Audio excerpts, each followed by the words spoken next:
एक आदमी ने अपने पुत्र को कहा, बेटा कभी सत्संग में नहीं जाना, कभी कथा सुनने नहीं जाना। बेटा ने कहा, क्यों पिताजी? बोले ऐसी बात ही है। तो उसने कहा, मान लो हम रास्ते में जा रहे हो और बगल में कथा हो रही हो तब? तो कहा, तो कान में अंगुली लगा के निकल लेना।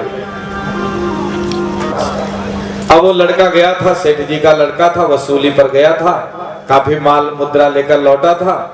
अब पैदल ही था, बड़ा सा बैग बगल में टांगे, बगल में सड़क के किनारे कहीं कथा हो रही थी।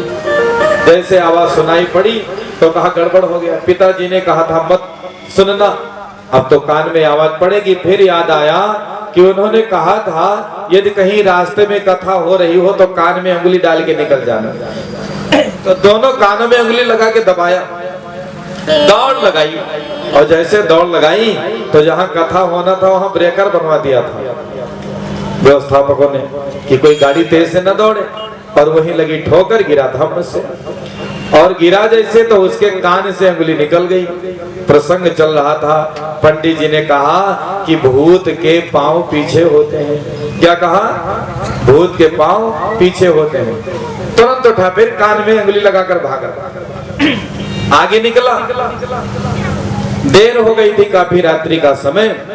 रास्ते में लुटेरे मिल गए। सेठ जी का लड़का है, पैसा लूट लो। तो कहा, कैसे लूटे? कहा, इसको डराओ। रात में सबसे ज्यादा आदमी किससे डरता है? भूत से। तो चिल्लाने लगे सब, भूत भूत भूत। अभी तो सोचा भूत मिले तब तो सब चौपट हो जाएगा।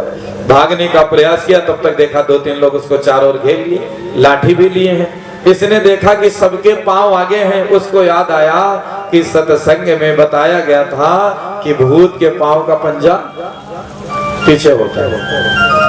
अरे ये तो झूठे हमको डरा रहे हैं। फिर झपट कर सेठ जी के लड़के ने एक चोर से छीनी लाठी और लगा चलाने, सबको पीट के किनारे कर दिया और चला गया था। और जाकर पिताजी से कहा, पिताजी 1 मिनट से भी कम समय का सत्संग हमारे कान में जबरदस्ती पड़ गया तो इतनी बड़ी चेतना जगी। जो व्यक्ति विवेकपूर्ण ढंग से बैठ करके सत्संग करेगा, अच्छे ग्रंथों का अध्ययन करेगा, तो भाइयों बहनों हमारे जीवन में बहुत बड़ा परिवर्तन आने वाला है। इसलिए अपने जीवन को सत्संग से हम सभी को जोड़कर रखना है, क्योंकि सत्संग है ज्ञान सरोवर, सुख की खान है बंदे। सत्संग से ही मिलते सचमुच भगवान है बंदे। सत्संग से ही परमात्मा तक पहुंचा जा सकता है।